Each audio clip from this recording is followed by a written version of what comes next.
So here we have the Mini 5-door hatchback on a 21 plate. I'm going to start off by showing you inside the boot, and then we'll hop in and run through some controls on the inside of the car from there.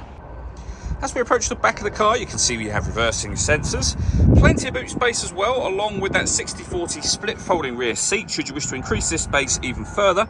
And then this tray section can lift, remove and store behind those seats to give you even more space again. Okay, now that we're inside the car, we're going to start with the dials. So they're digital dials, as you can see. On the left-hand side of the display, we've got the rev counter. We have the speedometer in the center, and then the fuel gauge over on the right-hand side. Also in the center, you can see the total miles of this car. They are 15,037.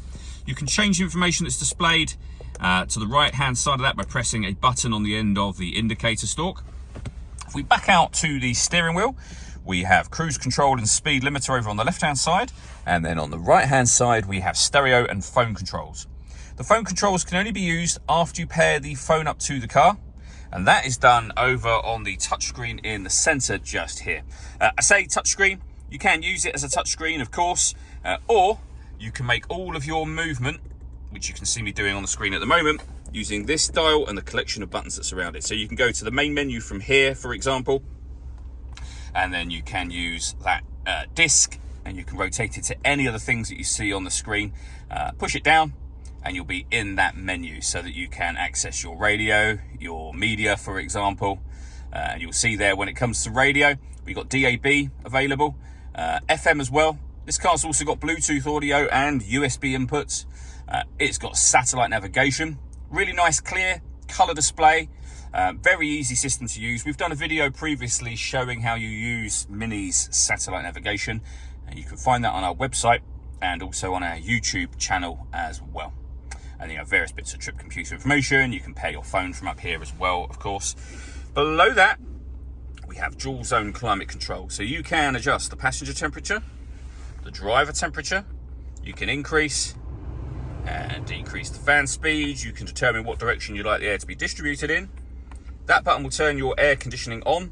Same button to turn it off again. Or you can hit auto.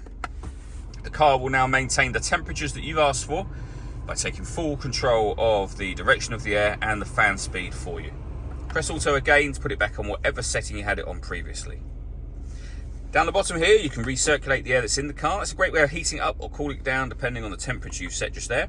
We have a heated driver's seat and a heated passenger seat as well, both of which have 3 separate heat settings each. Below that, we can change the driving setup of the car, so you can put it into sport, mid, which is your everyday driving, and green from here. We can turn our traction control off, start and stop the engine. This turns off the stop and start, which is a different thing altogether. So this car is designed to cut out when it's stationary in traffic to save you fuel. That system is turned off when that light shows at the end. We can turn our parking sensors on and off. We have a 12-volt charging socket and USB input, and then a 6-speed manual gearbox. All that leaves me to say is thank you for taking the time to watch this video. If you'd like to come and see this ULEZ compliant car for yourself and have a test drive, please feel free to call either of our MJA sites. We'd love to hear from you soon.